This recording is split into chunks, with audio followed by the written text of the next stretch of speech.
Hello anh em nha. Hello anh em nha. Với lại đấy, hôm nay chúng ta sẽ ăn trứng ốp nha. Thì đây là trứng ốp mà ông tôi đã ốp cho.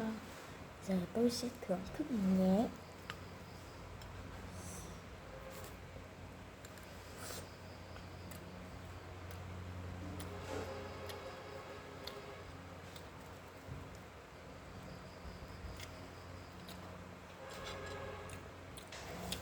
Khá là ngon.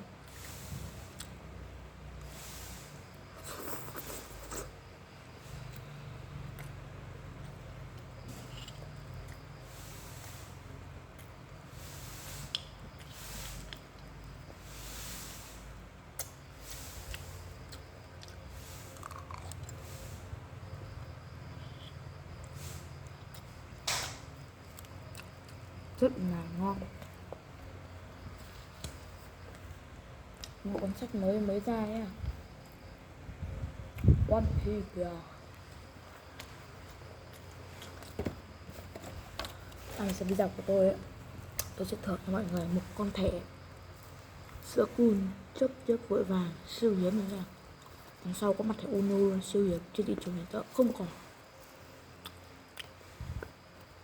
Tôi là chiếc định giá thẻ sữa cool. Ai có gì thì tôi định giá nha. Thẻ sữa cool này nếu mà được bán rãi tại thị trường, thẻ chớp chớp vội vàng nhập vào mặt Uno nữa, siêu hiếm, không ai có luôn. Mọi người thử tìm xem có không. Thì thẻ này đang dao động được khoảng 200 đến 400 nghìn. Thì ai mua thì mình giảm giá còn 300 thôi nhá. Để chứa chứa vàng siêu hiếm luôn mọi người rồi. Chất liệu tầm khoảng 70%, còn nguyên luôn. Tôi còn rất nhiều bộ thẻ hiếm nữa nhưng mà tôi không review cho mọi người đâu.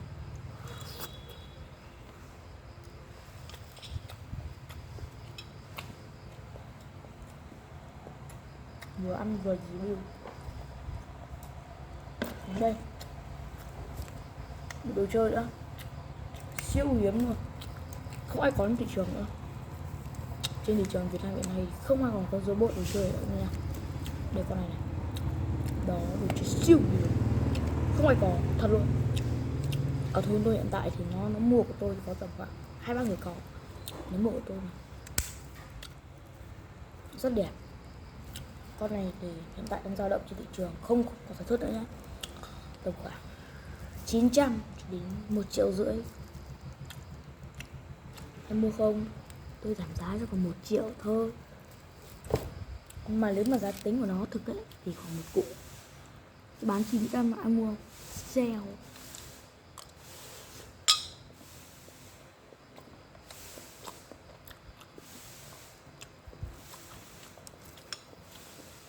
Mọi người như có thể biết ấy, thì tôi đang học lớp 7 và tôi còn cái nữa thách ai có luôn.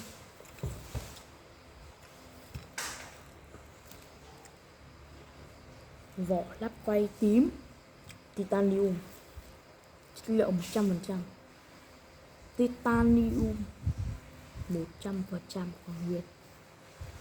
Con này đang dao động trên thị trường từ khoảng 1,2 triệu cho đến 2 triệu. Hôm nay tôi sale 800k. Anh mua không? Con này mà lắp quay ấy, anh em auto thắng luôn. Tất cả mọi trận đấu anh em auto thắng luôn. Mọi người tin không? Mọi người phải sở hữu cái này. Tôi có rất nhiều thẻ quay nữa, như kiểu là thẻ quay mạ vàng titanium 99k này. Con này thì tầm khoảng 600 đến một củ thôi, rồi tôi sale 500. Anh mua thôi. Tôi để cho người khác. Trên thị trường của tôi là tầm khoảng 100 con nữa thôi. Ai nhanh tay thì mua được, không thì khổ thôi.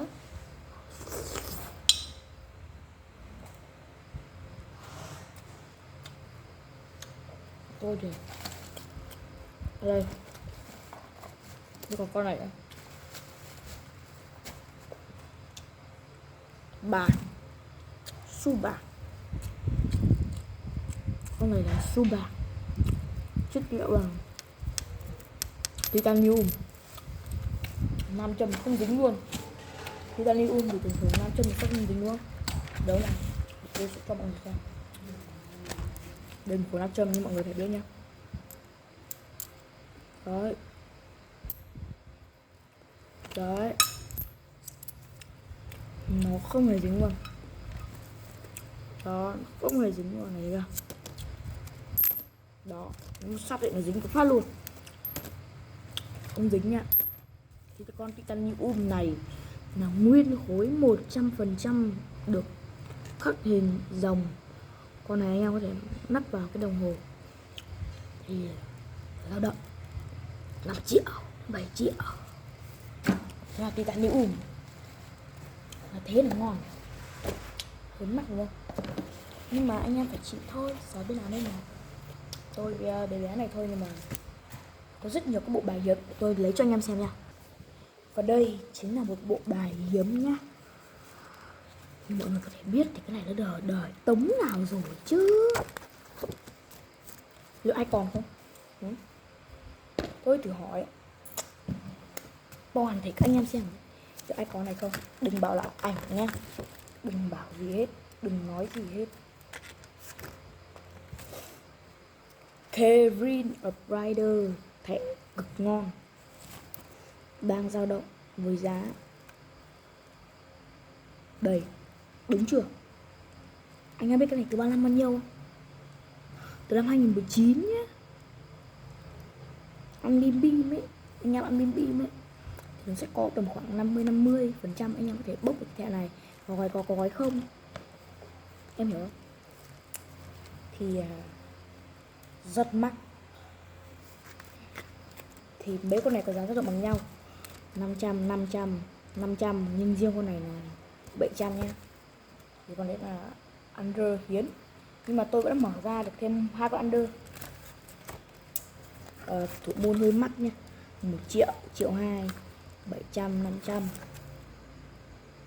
này. Có là Costa, Result, Mane nữa này. Nhưng mà con Mane này chất liệu thì nó bị nan một tí nên con này chỉ còn khoảng giảm đi còn 50% thôi. Thì con này có giá dao động là khoảng, tôi xem lại lật lại đã. Mane chất lượng 70% đây này, nó có hết đây này.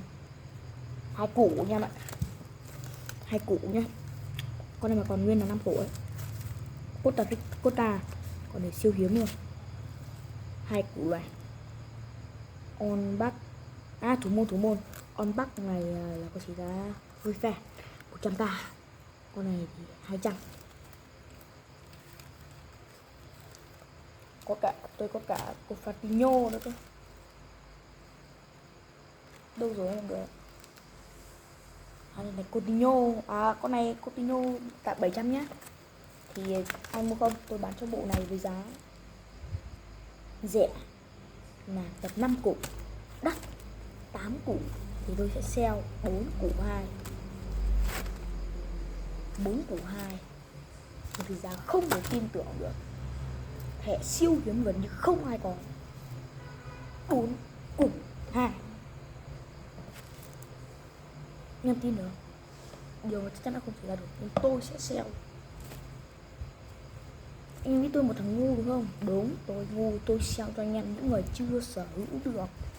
Tôi sẽ bán lẻ từng con một nha. Thì bây giờ hàng nhà tôi thì còn có tầm này thôi, nên là tôi sell một con với giá 4 củ, một thẻ với giá 4 củ, còn cả cái bộ này 30 triệu. Làm gì, một con 4 củ này thị trường hiện nay không còn có một ai nhá. Để tôi tìm tất cả các thẻ tôi có cho anh em xem luôn. Vậy thôi thì video đây cũng khá là dài rồi, cho tôi xin phép kết thúc video nha. Bye bye. Và sau có gì tôi sẽ review cho anh em tiếp nha. Bye bye. I'm fighting here. Mọi người đã xem video của tôi. Bye bye.